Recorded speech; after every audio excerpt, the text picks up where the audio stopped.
তো এখন আমরা আছি নরসিংহ মন্দিরে, শ্রী নরসিংহ মন্দির, যেটি হচ্ছে যে বিষ্ণুর আর এক অবতার।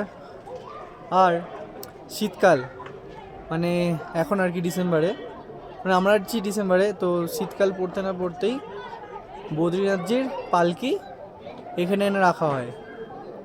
আর এখান থেকে দৃশ্যটা খুব সুন্দর দেখতে লাগছে, সামনের পর্বতগুলো। তো ক্যামেরাটা ঘুরিয়ে দেখাচ্ছি।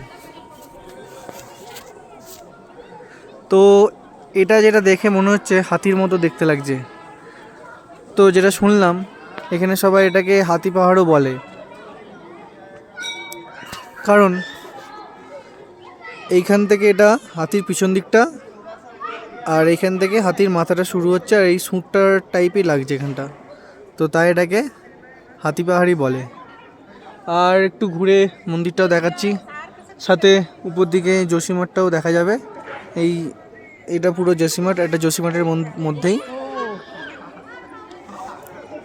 তো প্রায় সন্ধ্যা হতে চললো, মন্দিরটা খুব সুন্দর দেখতেও লাগছে। আর গাছে হয়তো মানত করে অনেক সবাই, তো তাই গাছেগুলো বাঁধা আছে। তো বাদবাকি মন্দিরটা খুব সুন্দরই দেখতে, আর অনেকেই এসেছে মন্দির ঘুরতে, আর আমরাও এসেছি। ঠিক আছে, চলো টাটা।